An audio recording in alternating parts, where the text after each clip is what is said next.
Assalamualaikum warahmatullahi wabarakatuh. Saya Andika Piras Kusnadi, Prodi Kesehatan Masyarakat, kelas 3A, Fakultas Ilmu Kesehatan, Universitas Pekalongan. Di sini saya akan menjelaskan tentang konsep kesehatan keselamatan kerja.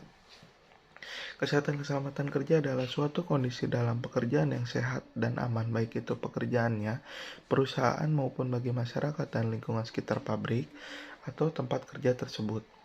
Syarat-syarat penerapan ketiga adalah yaitu mencegah dan mengurangi kecelakaan kerja, memberi jalur evakuasi keadaan darurat, penerangan yang cukup dan sesuai, mencegah tekanan aliran listrik berbahaya, dan mengamankan dan melihat segala jenis bangunan.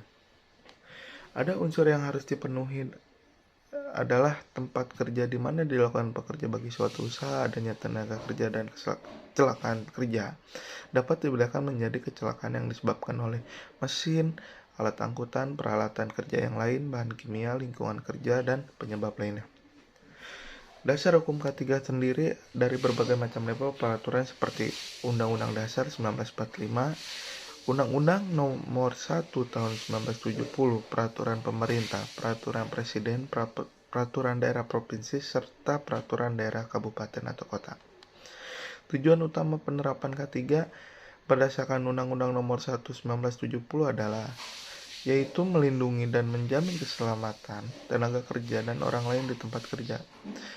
Menjamin setiap produksi dapat digunakan secara aman dan efisien, meningkatkan kesejahteraan dan produktivitas nasional. Sasaran ketiga yaitu menjamin keselamatan pekerja dan orang lain, menjamin keamanan peralatan yang digunakan, dan menjamin proses produksi. Fungsi K3 secara umum sebagai pedoman untuk mengidentifikasi menilai risiko dan bahaya untuk keselamatan dan kesehatan di lingkungan kerja, membantu meringankan perorganisasian, desain tempat kerja, dan implementasi pekerjaan. Manfaat K3 yaitu pekerja memahami bahaya dan risiko dari pekerjaannya, pekerja memahami tindakan pencegahan agar tidak terjadi kecelakaan. Pekerja memahami hak kewajiban khususnya dalam peraturan terkait dengan keselamatan dan kesehatan kerja. Dasar hukumnya yaitu ada Undang-Undang Nomor 1 Tahun 1970 tentang Keselamatan Kerja, Undang-Undang Nomor 13 Tahun 2003 tentang Ketenagakerjaan.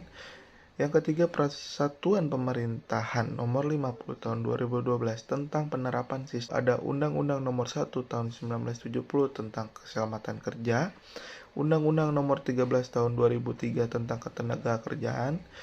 Yang ketiga, Persatuan Pemerintahan Nomor 50 Tahun 2012 tentang penerapan sistem keselamatan dan kesehatan kerja.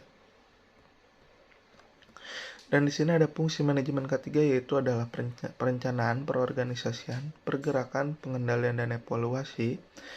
Dan yang terakhir adalah tujuan sistem manajemen K3 adalah terciptanya sistem K3 di tempat kerja yang melibatkan segala pihak sehingga dapat mencegah dan mengurangi kecelakaan dan penyakit akibat kerja dan terciptanya tempat kerja yang amanah, efisien, dan produktif. Sekian dari penjelasan saya. Terima kasih. Wassalamualaikum warahmatullahi wabarakatuh.